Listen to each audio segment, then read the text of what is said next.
Go.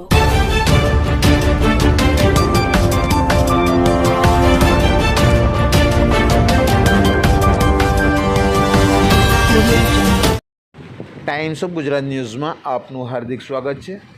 વાત કરીશું આજના મુખ્ય સમાચારની. વોર્ડ નંબર 6માં સમાવેશ વિસ્તાર યાકુતપુરા મગરસ્વામી આશ્રમ રોડ ઉપર ડ્રેનેજ અને ગટરો ઓવરફ્લો થતાં આજે એક મૈયત જે મરણ થયું હતું તેને લઈ જવા માટે ટેમ્પોમાં લઈ જવામાં આવી હતી. કારણ કે ડ્રેનેજનું અને વરસાદી કાંસની ગટરોનું જે પાણી ઓવરફ્લો થયું છે તેના કારણે આજે આ સ્મશાન મૈયત લઈ જવામાં ઘણી બધી મુશ્કેલીઓ નડી હતી. વોર્ડ નંબર 6ના અધિકારી અનિલભાઈ જેમને કહ્યું હતું કે નવી પાઇપો બદલવા માટેની ફાઇલ મૂકવામાં આવી છે, પણ ઘણો સમય થયો જેની આ કામગીરી અધૂરી છે અને આ કામગીરી ન થવાનું કારણ વોર્ડ નંબર 6ના અધિકારીઓ રહેશે. કારણ કે વારે ઘડીએ લેખિતમાં મૌખિકમાં ફરિયાદો કરવા છતાં કોઈ કામગીરી ન કરવામાં આવતા આ વિસ્તારના નાગરિકોમાં હોહાપો મચ્યો છે.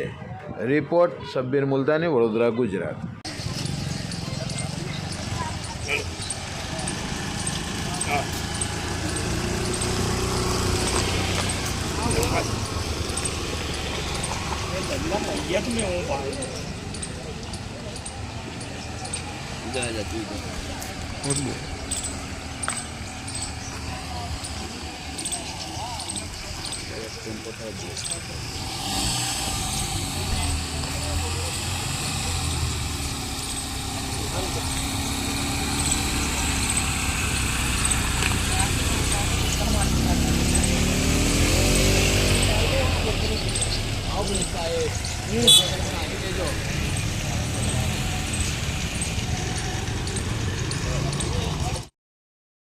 If you like this video, then like, share and subscribe to Mirror Now.